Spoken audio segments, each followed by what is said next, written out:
Hello YouTube. Today's a sit-down video and it's going to be about programming. And it's going to be about a question, or rather a topic, which I get asked about a lot, which is about how to split up your training. So today we're going to be discussing count them, 7 splits. The first one is easy, the bro split. The bro split was popularized by advanced steroid-using bodybuilders in the same time period of the 80s to the 2000s. And is characterized by training only one muscle group per day and is often 5 to 6 days with a focus on, say, triceps or shoulders on a particular day. Needless to say, you being most likely natty and most likely not advanced, I would say that you should flat out avoid the bro split. It's not likely to provide anything resembling time efficiency. The amount of high quality volume to receive per muscle group is really quite low.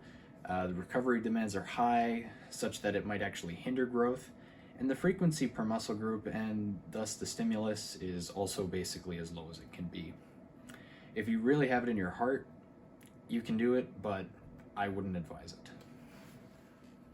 The upper-lower split is a classic natty style of training and is used by all sorts of incredibly jacked and strong individuals, both for bodybuilding and general strength, and is generally run as a 4-day per week, often Monday, Tuesday, Thursday, Friday split, with uppers coming on the previous day before being followed by the lower on the latter day.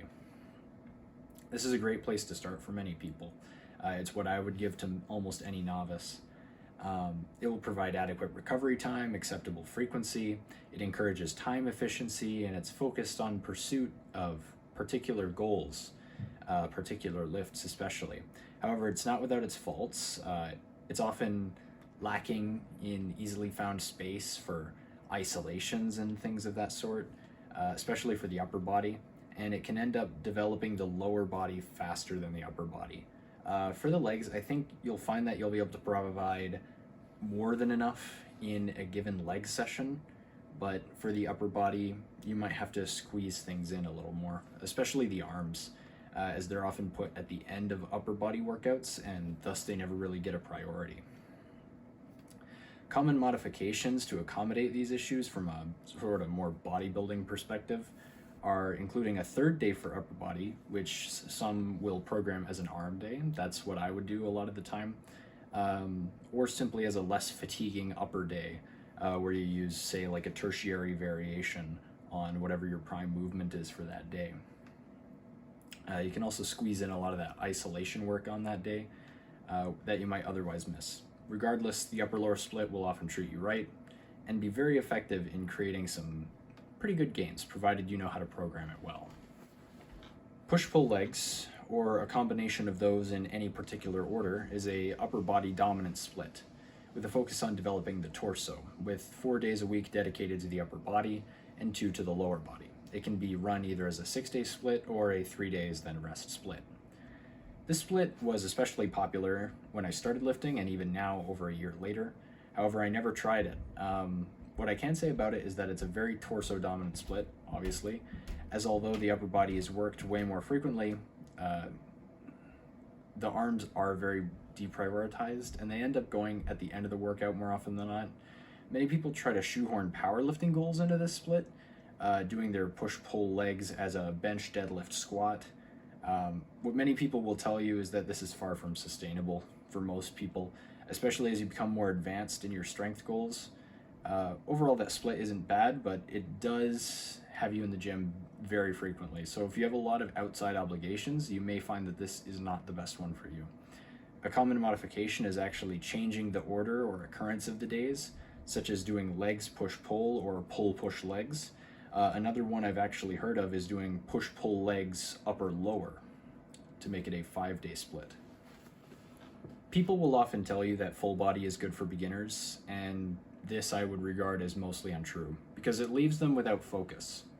So in contrast to that, I think full body splits are better suited for lifters who are already very familiar with lifting and are simply limited on time, or they just enjoy the training style. The split is characterized by training the whole body every day, with the caveat you won't train every muscle in the body directly, and you won't train every muscle equally on each day. Frequency is highly flexible. I've heard of 7 days a week full body training, and I've also heard of 1 day a week full body training. And provided the program is made intelligently, it can be very useful for those who find too much volume on a muscle on a given day leaves them aching or otherwise poorly recovered. Or for people who desire to save time in the gym by maximizing the amount of muscles hit per session.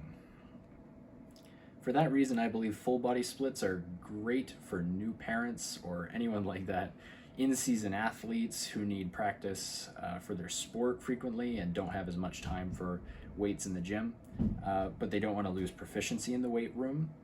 You certainly can make a lot of gains on a full body split. I know quite a few proponents of full body, but I would say for many people, it's better as a sort of maintenance phase split. The Arnold split is named after and styled upon the training that Arnold did during his time as a bodybuilder. The split is essentially upper-lower arms for 6 full days a week. As you can see, a big focus in this type of split will be placed on the arms. It's also frequently run as an 8-day split, which although it will technically put you slightly behind on your leg volume per week, just by a small margin, the enhanced recovery of getting 2 days off will allow for a greater deal of growth in its own right. The intricacies of this split are interesting because of it having such a heavy upper body emphasis. A typical Arnold split will train the torso, then the legs, then the arms, but the keen among you may have noticed that your arms will be worked on the torso day with your compounds as well, and maybe extra isolations with it, and then also worked on the arm day with more specific training. Overall, I would say this split is pretty great for bodybuilding. If you're trying to focus on bringing up or further emphasizing arm development in your physique, it wouldn't be the best for strength just because of the more complex interactions between the more serious and frequent arm days with your upper body movements, but you can still make great gains on the split. The gentleman split. As far as I'm aware, this was coined by natural hypertrophy, but it's existed forever. It's essentially a complex upper-lower most of the time, or hybridized with full body, or even the Arnold split. It's very individual. It's probably one of the most intelligent splits for hypertrophy. The gentleman split is characterized by creating an ultra-personalized training schedule based on your individual muscle recovery and your goal physique. And for that reason, the gentleman split is really quite a complex split in terms of the mindset required to program it.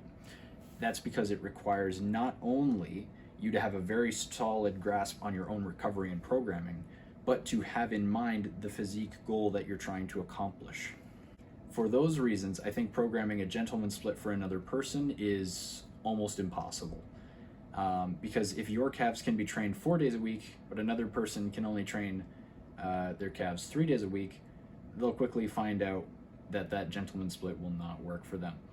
If you learn this style of programming by understanding the concepts of natural hypertrophy and of just other natural lifters, you'll get a good grasp on that, and it will benefit you immensely. You'll become something of a superset addict and get very particular about time efficiency as well.